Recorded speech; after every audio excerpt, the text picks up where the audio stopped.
여러분 안녕하십니까. 포커스 경남 시작하겠습니다. 쿠팡 개인정보 유출 사고 이후 국민적 불안감이 여전합니다. 국회 과학기술정보방송통신위원회 최영두 국민의힘 국회의원은 정부와 금융당국의 대응을 놓고 비판의 목소리를 제기하기도 했습니다. 오늘 포커스 경남에 최 의원님 모시고 이번 사태와 주요 현안들 관련 이야기 나눠보도록 하겠습니다. 의원님 반갑습니다. 네, 안녕하십니까? 예. 지난해 연말에 불거졌던 쿠팡 개인정보 유출 사태입니다. 그 파장이 지금 3개월 정도 시간이 흘렀음에도 여전히 이어지고 있는데 그렇습니다. 의원님께서는 정부와 금융당국이 국민 피해를 외면하고 있다 이렇게 지적을 하셨습니다. 구체적으로 뭐가 부족했습니까? 지금 3,400만 우리 성인 정보, 국민 정보, 그러니까 3,400만이면 우리 국민 성인 정보는 다 나간 셈입니다. 이게 중국으로 지금 유출됐다는 아주 큰 지금 혐의를 두고 있는 거 아니겠습니까? 실제로 얼마 전에 정부 당국에서도 중간 발표를 했습니다만 한 3천만 건 이상이 지금 유출되었습니다. 이게 어떻게 악용될지 지금 아무도 모르는 상황이죠. 여기에 뭐 국민들이 개개인 정보가 다 있는 셈입니다. 심지어 공동현관 정보까지 있다는 것이고요. 예. 그런데 우리 정부 당국이 100일 넘도록 정확하게 피해 규모가 얼마인지를 특정을 못했습니다. 그런데 앞서 쿠팡은 자기들이 3,000건 정도가 실제로 이 사람이 유출했다. 예. 나머지는 괜찮다라고. 이제 사실은 이 책임 있는 사람이 오히려 자기 국민 피해를 이것밖에 안 되니까 큰 책임이 없는 듯이 이야기하는데 국민들은 불안하죠. 3,400만 정보가 다 나갔는데 이게 어디서 어떻게 쓰일지. 그런데 그걸 국가가 정확하게 빨리 신속 대응하지 못했다는 점. 물론 여기에는 뭐 SKT, KT 대응도 있고 또 우리 정부의 역할이 분산돼 있다 보니까 집중해서 하지 못하는 어려운 점이 있었던 것 같습니다. 여기는 또 쿠팡이 또한 이 조사에 적극적으로. 근데 쿠팡이 자기들이 외국의 유명한 그 포렌식 회사에 물어보니 3,000건이라 그랬으면 그 포렌식 결과를 알려줘야 될 거 아니겠습니까? 예. 그걸 제대로 알려주지도 않았어요. 그래서 그런 걸 제대로 따져 묻는다는 관계가 부족했고 무엇보다 이번 사태의 핵심은 외국인 개발자, 정확히 중국인 개발자입니다. 아마 전문성도 있을 테고 국내에 비해서는 그 인건비가 좀 더 합리적이었다거나 뭐 이런 이유가 있었겠죠. 그 미국 같으면은 이런 외국인들 특히나 의심스러운 외국인, 이게 외국에 우리 하는 국가에 흘러가지 못하도록 외국인들의 이런 중요한 국민 민감 정보를 처음부터 차단하고 있습니다. 결국 이렇게 가져갈 수 있는 사람을 허술한 보안 키에다가 이걸 맡겨놨는데 그 규제가 없었습니다. 미국은 미국 법무부가 미국 국민들의 민감한 정보가 있는 그런 데이터에 대해서는 외국인들, 특히나 잘 모르는 외국인들이 아주 접근하지 못하도록 제한하고 있습니다. 또한 이번 당국의 수사 결과 발표를 보면은 지금 이 정보를 유출한 것으로 지금 지목된 이 중국인 개발자가 중국으로 돌아가서도 해외에서 접속했다고 합니다. 근데 EU 같은 국가만 하더라도 해외 원격 접속 같은 것을 엄격히 관리하고 있습니다. 예. 국민 정보를 마구리 가져가고 된다면은 그게 어떻게 악용될지 모르지 않습니까?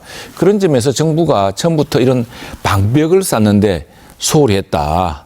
그리고 쿠팡이 이런 이런 피해를 국민들에게 끼쳐 놓았는데 그 사람들이 이거 3,000건밖에 안 됩니다라고 단정적으로 이야기하는데 정확히 어느 정도 피해 규모라는 것을 이야기하고 쿠팡에 당당하게 그 조사 같은 것을 진행하는 것이 좀 매우 늦어졌다. 이런 점을 제가 지적한 것이었습니다. 그러니까 그동안 국민적 불안감이 가중됐던 것이 그렇습니다. 쿠팡 측이 제시했던 내용과 네. 그 민간 합동조사 결과 수치가 다르더라고요. 그렇습니다. 예, 그리고 자료 보존도 하라고 명령을 내렸는데 기록을 삭제한 흔적까지 지금 다 증명이 됐기 때문에 그렇다면은 기존 제도, 디지털 보안 체계 우리나라에서 가지고 있는 제도의 한계점이 있었다라고도 보시는 걸 텐데 그렇습니다. 어떤 게 부족했습니까? 근데 지금 우리 같은 경우 아까 말씀드렸다시피 이 국민 민감 정보가 요즘은 이런 게 이제 클라우드로 올라가 있지 않습니까?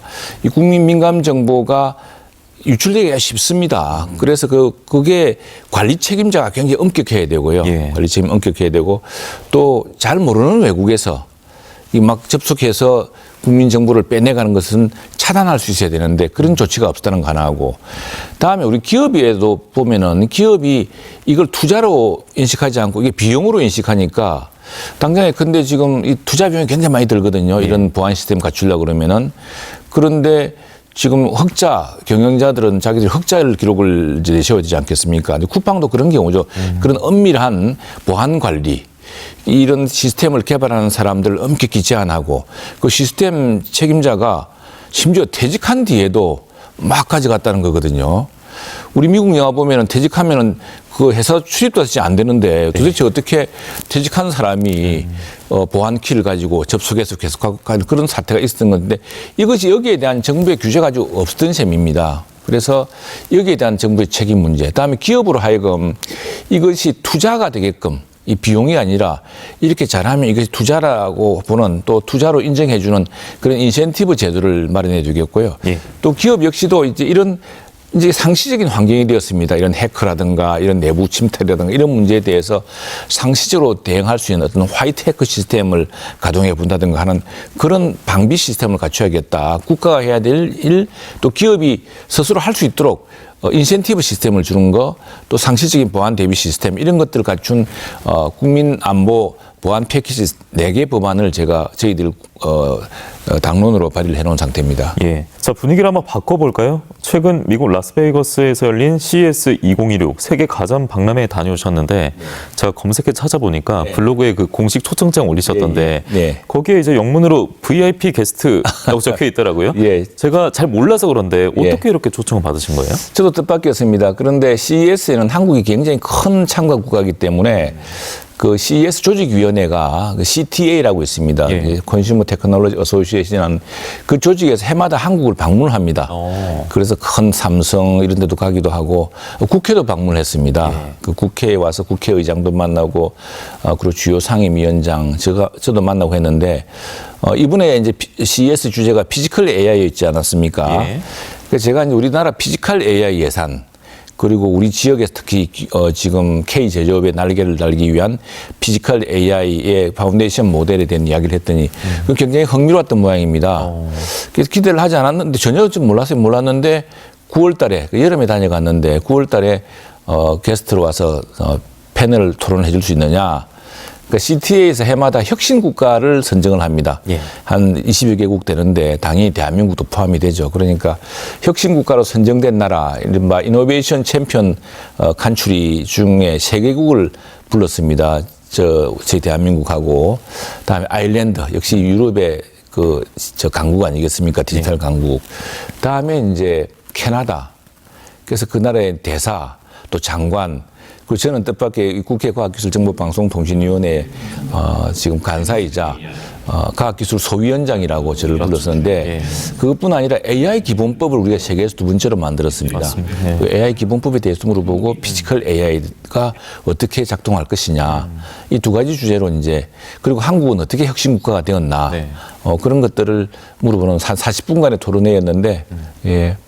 굉장히 아주 그냥 유익했습니다. 네. 이제 그걸 하나하나 저 여쭤보고 싶은데 AI 기본법과 그리고 피지컬 AI가 이번 CES의 핵심 주제였으니까 이런 이야기가 많이 오갔을 텐데 우선 AI 기본법에 대해서는 국제사회 관심이 우리나라에 있어서 꽤나 컸다고 들었거든요. 그렇습니다. 어떤 걸 그렇게 좀 궁금해하던가요?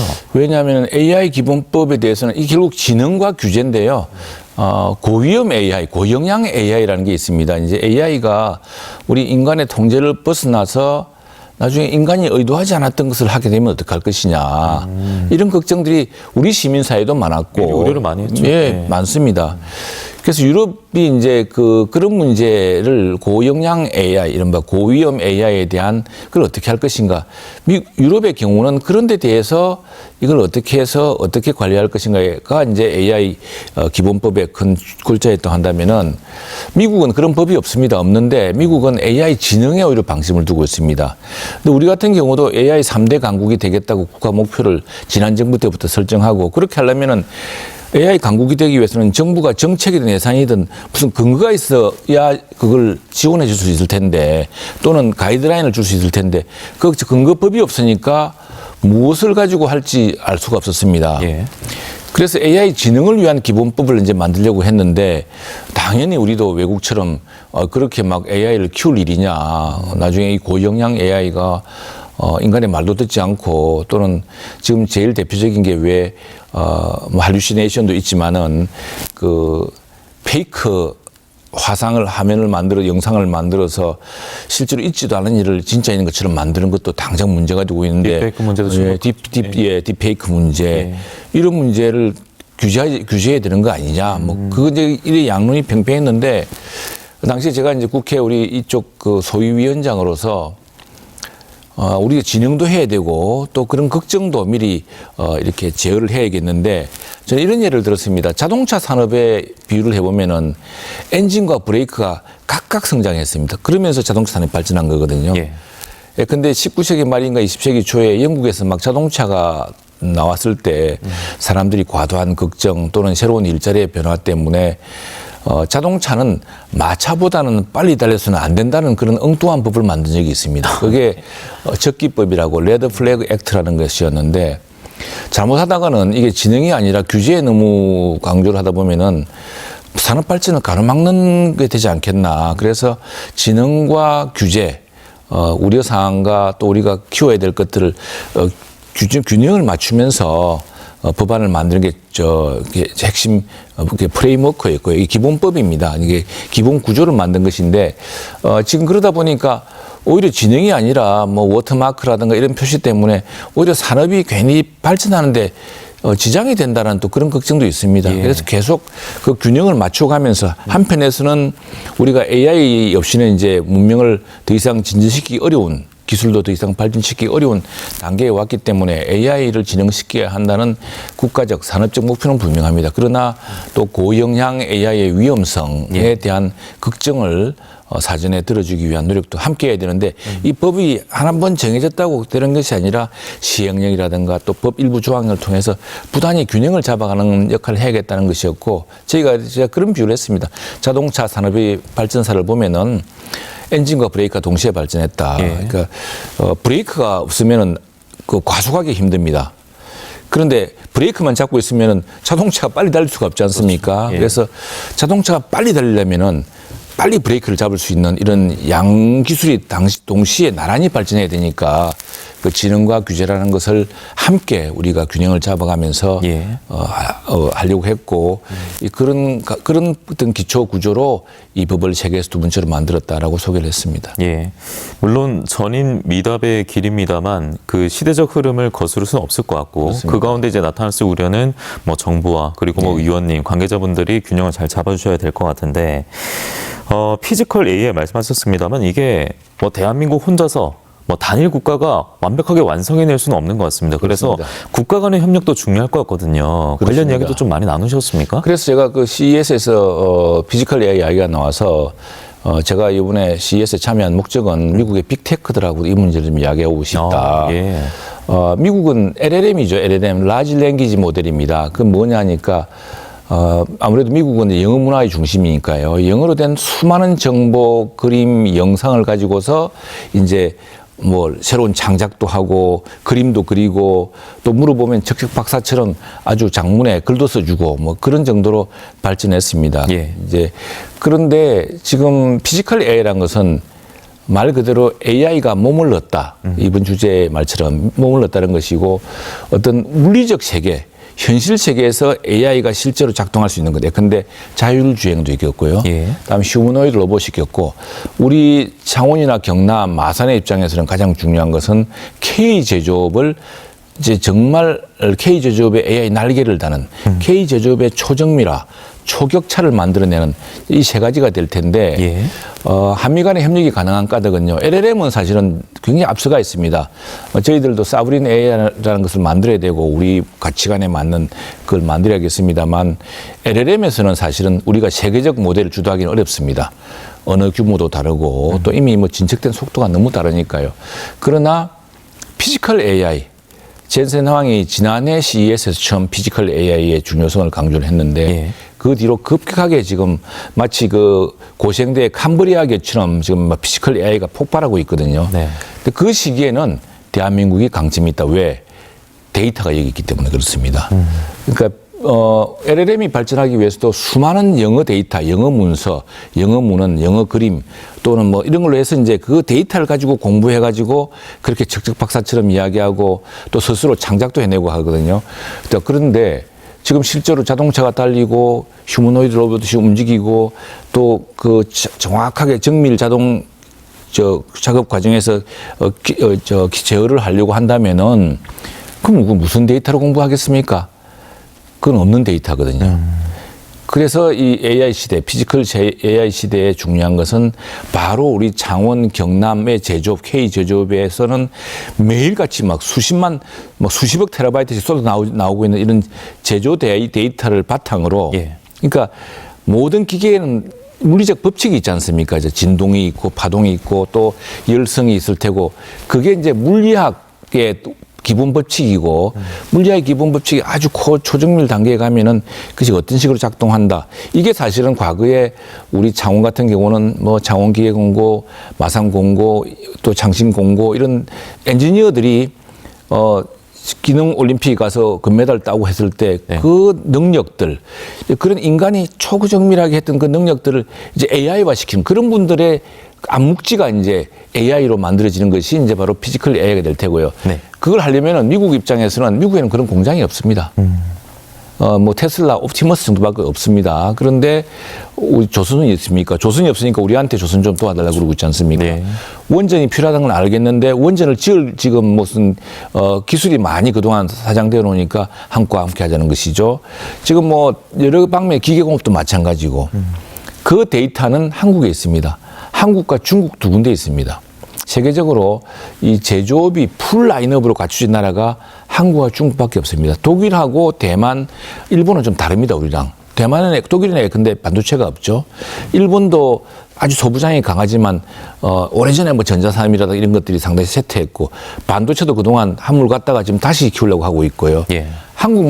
한국하고 중국만이 모든 산업에서 완벽한 제조 데이터를 풀 라인업을 갖고 있어서 그래서 미국 사람들이 관심이 많습니다. 그래서 아마존이 SK와 함께 울산에서 AI 데이터 센터를 만들려고 하고 있고 지금도 오픈 AI가 우리 경남에서 또는 우리나라 어디 한 군데랑 같이 해서 그런 AI 데이터 센터를 만들려고 하는 것도 바로 우리나라에 제조 데이터가 있기 때문에 이제 제조 시대에 이 초거대 제조 AI 시대 또는 휴머노이드 시대, 자율주행의 시대, 피지컬 AI 시대는 한국과의 협력, 특히 한국에서 K 제조업의 최고의 그 숙련된 프로세스에서 나오는 그런 제조 데이터가 아주 필수적인 것이죠. 그래서 협력이 가능해지는 겁니다.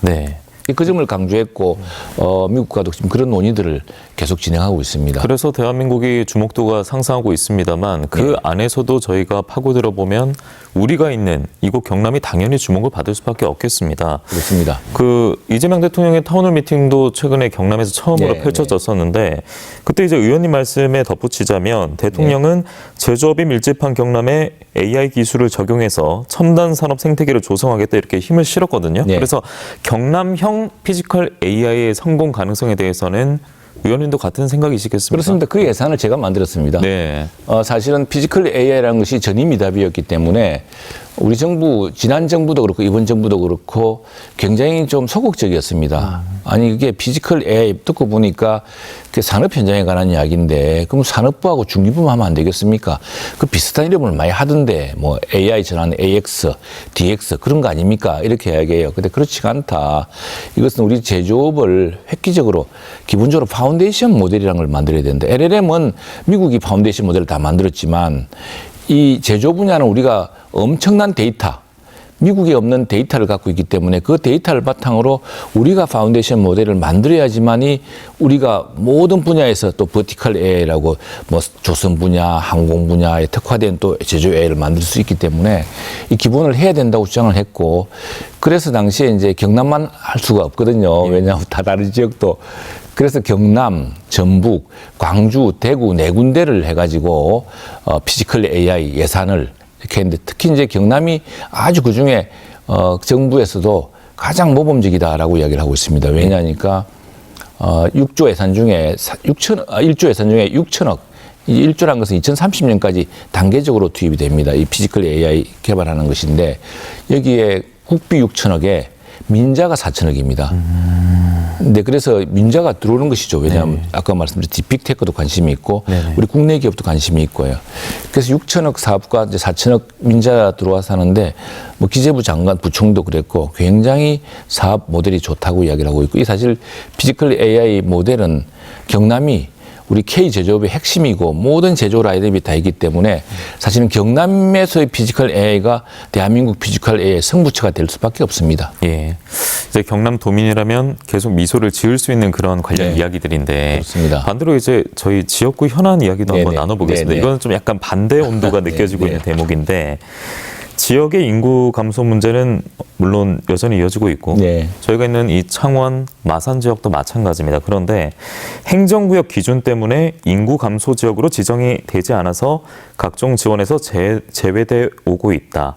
그럼 이거는 예전에는 마산시였는데 지금은 창원시의 마산 해운구 하포구잖아요. 그 문제 때문인 거예요? 그렇습니다.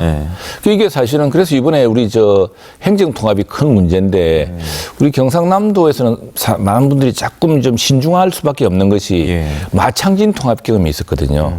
당시에 정부가 마창진 통합을 하라 그랬습니다. 그래서 지금 우리나라 행정 단위가 너무 복잡하고 인구 편차가 너무 큽니다. 같은 기초 단체인데도 1대 130입니다. 1만 명부터 130만 명까지 이렇게 기초단체가 차이가 커요. 그래서 이제 정부로서는 역대 정부가 모두 행정통합의 어떤 모델을 만들려고 그랬고, 마침 마창진 세 군데를 합치면 100만 명이 되니까 정부가 하라고 그래서 우리 마창진 사람들이, 마산 사람들은 도시 이름도 이제 없어졌는데 그 울며 기자 묻기를 했더니 지금 보니까 규제만 강화되고 자치권도 없고 마산시장, 창원시장, 진해시장 따로 뽑지 않거든요. 창원 특례시장 한 사람 뽑는데 그러다 보니까 마산 해운구나 마산 하포구 다 20만 가까운데 이게 뭐 서울의 종로구, 부산의 뭐 중구보다 훨씬 큽니다. 근데 자치권이 없어요. 거기는 구청장 다 있고 또 이웃에 조그만 군들도 다 군수가 있는데 그러니까 자치권도 없고 구청장이 할 수 있는 일 하나도 없습니다.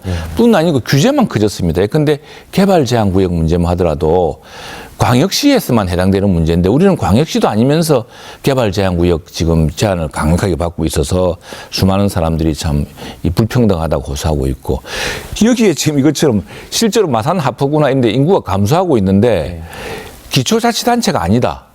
마산 하포구는 규모는 기초자치단체 평균보다 큰데도 창원시 마산 하포구거든요. 그러니까 그냥 창원시로 묶이는 거네요. 그렇죠. 창원시. 행정구다 이런 거죠.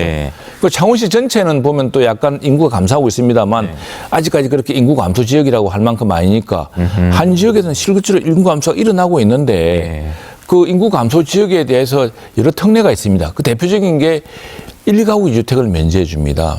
이런 경우죠. 근데 마산의 출신이 이제 서울에 가서 직장을 잡았습니다. 뭐 한 30, 40대 집을 샀어요. 그때 5억에 샀는데 지금 한 서울 아파트 평균 20억이라 하면 한 20, 그러면 말 파면에 양도 차익이 15억쯤 되겠죠.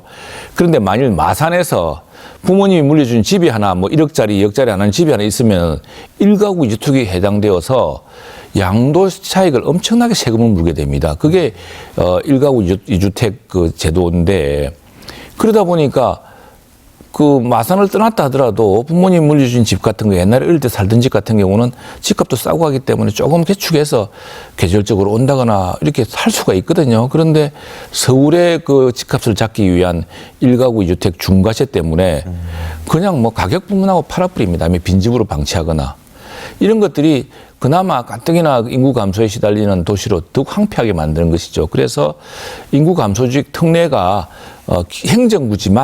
행정구지만 실제로 감소가 일어나고 있고 한다면은 이것도 다른 기초자치단체에 주는 다른 시군구에 주는 똑같은 혜택을 달라 1가구 주택의 면제라든가 또는 지금 근데 특교시 같은 것도 저희들은 뭐 특례시의 한 구라 그래가지고 시군 그냥 군 단위 같으면 특교시가 많이 나옵니다. 특별교부세가 이것도 적고 그러니까 뭐 행정통합했더니 더 건너 자치권은 다 빼앗기고 규제는 많아지고 정부가 주는 돈은 적고 이제 그래서 이제 이게 문제가 심각해서 인구 감소 지역인데 행정구라는 것 때문에 이런 차별을 주는 건 맞지 않다. 그래서 조건이 똑같다면은 행정구에 대해서도 똑같이 인구 감소 지역에 대한 혜택 특례를 적용시켜 달라는 것이 이제 법안이고 이게 이제 지금 저희가 야당이 되었기 때문에 우리 지역 출신 여당 의원과 함께 공동 제출했습니다. 그게 이제 공동 네. 발의하신 마산 인구 감소 지역 개정안이 되겠습니다. 네, 관련 네. 이야기까지 짚어주셨고 여러 지금 이제 규제가 오히려 돼버리면서 제도적 사각지대에 빠진 마산이 됐고 네, 네. 그래서 지방 소멸 대응 기금뿐만 아니라 관련 지원에서 제외돼 왔다. 그렇습니다. 이 문제점 네, 네. 지적하셨습니다. 그러면 지방 소멸 대응 정책 전반에 이제 그 말씀하신 법안이 통과가 되면 네. 확연히 바뀌게 될 거라 보십니까? 그렇습니다. 네. 근데 저희 당 대표도 지난번 국회 교섭단 대표 연설에서 인구 감소 지역 그리고 이 시군구 지역 같은 경우에는 6억까지 집을 사더라도 일가구 주택 양도세 대상에서 제외하겠다.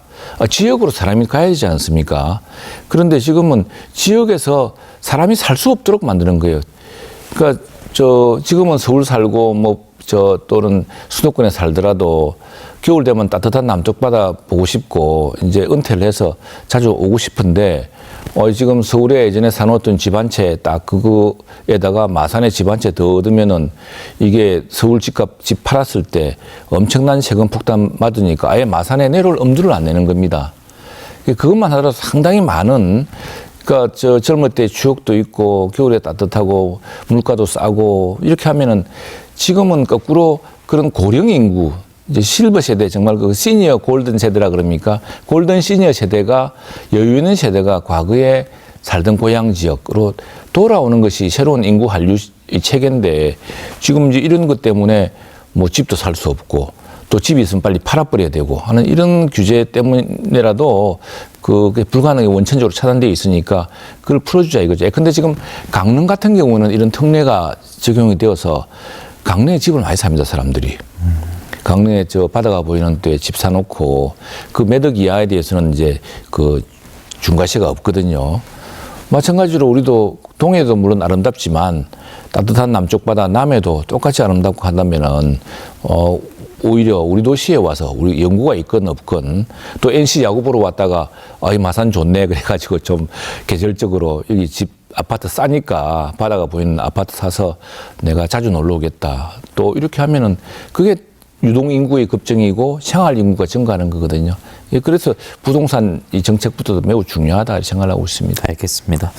자, 이제 끝으로 CES 2026에 가셔서도 강조한 대목으로 알고 있는데 마산 해양신도시의 디지털 자유무역 지역 조성 네, 이 그렇습니다. 소식으로 좀 마무리해 볼까요? 네, 그렇습니다. 지금 우리나라 수출이 7대 국가입니다. 수출액은 6대 국가, 7대 국가입니다.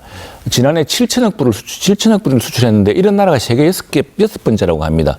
그런데 그건 상품 수출의 경우고요. 지금은 디지털 무역 시대거든요. 디지털 교육으로 치면 우리 18입니다. 그래서 정부도 일찌감치 이제 제2 수출 자유지역을 키워야겠다. 수출 자유지역 규모를 늘려야겠다는 이 계획이 있고 그 최초로 디지털 자유무역 지역을 자유무역적 1호 도시였던 마산의 제2 자유무역 지역을 하나 더 만들면서 디지털 자유무역 지역을 만든 겁니다. 그건 이제 제가 노력한 덕분이기도 하고 또 앞선 우리 시장, 창원시장도 뜻을 같이 해서 이루어졌던 일인데 여기에 이제 정부의 관심은 좋다. 만들어주는데 과거에는 뭐 소니, 파나소닉, 노키아 같은 데가 봉암동의 자유무역지역에 왔지만 지금은 누가 오겠느냐 거기에. 그걸 이제 지역에서 해법을 내놔라. 그래야 예산 타당성 조사에서 통과시켜 주겠다. 그 메타 지금 심사 중입니다.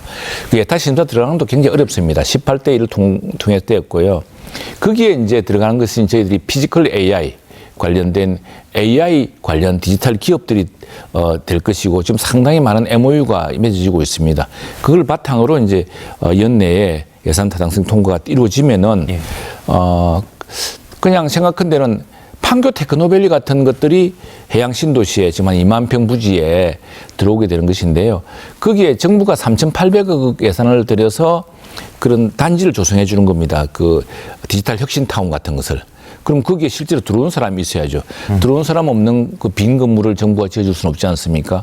그래서 들어올 수 있는 사람이 누구인가 얼마나 많은 사람이 들어올 것인가에 대한 것을 이제 우리 창원시 산업부 그리고 경상남도 그리고 저희들이 힘을 합쳐서 하고 있는데 이게 지금 피지컬 AI 1조 예산 사업에 참여하고 있는 기업들이 상당히 수가 입주하겠다. 왜냐하면은 나중에 파운데이션 모델이 만들어지고 나면은 그걸 응용할 수 있는 것들이 바로 데이터가 있는 곳에서 해야 되는 것이거든요. 예. 그래서 이제 마산과 창원에서 이루어지게 될 것이고 또 정부가 이왕 디지털 자유무역지역을 짓기로 했고 그게 이제 정부 입장은 들어올 기업만 확실하면은 그리고 여기 계획이 확실하면은 집행하겠다는 입장이기 때문에 올 연내 큰 가르마를 더 타서 속도가 진행될 거라 생각합니다. 그렇게 할 경우에 이제는 상품 수출뿐 아니라 디지털 교육에서도 그건 결국 AI 디지털 기술이거든요. 예. 지금은 이제 우리가 노래를 BTS 노래를 수출해도 테이프나 음반으로 수출하지 않지 않습니까? 그렇죠. 음원으로 수출한 거거든요. 그게 디지털 수출입니다. 예, 그걸 하려면은 그 엄청난 클라우드 서비스를 만들어야 되고 또 그걸 또 가공할 수 있는 여러 가지 그게 모든 것이 이제 디지털로 일어나고 있기 때문에 그런 디지털 기술. 그래서 뭐 굳이 국내에 있는 것을 비유하자면은 판교 테크노밸리보다 더 앞선 AI 디지털 혁신 타운 같은 것이 쓸 것이다. 근데 그 사람들이 왜 오겠어? 왜냐하면 여기에 경남형 피지컬 AI 파운데이션 모델을 바탕으로 한 그런 이제 응용 가능한 그런 파운데이션 모델이 있고 데이터가 있기 때문에 예, 경남으로 또 마산 해양 신도시의 디지털 자유무역 지역으로 올 것이다. 그렇게 오도록 하겠다는 것이 이제 이 계획의 목표입니다. 예, 확실히 2026년 들어서 제조업도 그렇고 조선업도 그렇고 여러 가지로 우리 경남이 좀 분위기를 반전할 수 있는 한 해가 지금 만들어져 가고 있는 것 같습니다. 자, 끝으로 이제 시도민 분들께서 아마 설 연휴 전후로 지금 방송 보고 있을 것 같거든요. 한 말씀 남겨주시죠. 예, 올해가 광복 81주년입니다. 광복 80주년에 대한민국 참 선진국으로 도약을 했습니다. 도약을 했는데 아직까지 정치는 분열돼 있고 또 경제도 이 온기가 골고루 퍼지지 않고 있습니다. 하지만 경남은 피지컬 AI 시대를 선도하는 과거에 우리가 산업화를 통해서 K제조업을 통해서 조선업 또는 기계공업 또 원전 생태계를 통해서 또 전자, 자동차 부품을 통해서 발전해 왔듯이 이제는 이런 K제조업의 AI의 날개를 다는 방식으로 다시 한 번 더 세계에서 가장 강한 수출국가, 디지털 수출국가 될 것이라고 확신합니다. 여기에 대해서는 우리 경남이 그동안 해왔던 경험 바탕으로 이게 어느 순간 된 게 아닙니다. 경남에 이런 큰 제조업이 있었기 때문에 바탕으로 가능했던 것이고요. 아울러서 제조업만으로 다 되는 것이 아니기 때문에 관광, 또 2027년에는 전 세계에서 50만 명의 젊은이들이 대한민국을 방문합니다. 이때 경남에 많은 사람들이 올 수 있도록 경남 관광의 세계화를 함께 이룰 것이고요. 또 최근에 기쁜 소식 중 하나는 우리 경남에도 크루즈 기항지가 생겼는데 바로 국제항인 마산항이 되어서 열심히 노력해서 세계의 많은 관광객들이 크루즈 타고 우리 경남으로 마산으로 올 수 있도록 그런 노력하겠습니다. 네, 경남이 또 순항하는 한 해가 되기를 바랍니다. 말씀 고맙습니다. 감사합니다. 네, 국회 과방위 소속 최영두 국민의힘 국회의원과 함께한 포커스 경남이었습니다. 저희는 다음 시간에 다시 찾아뵙겠습니다. 고맙습니다.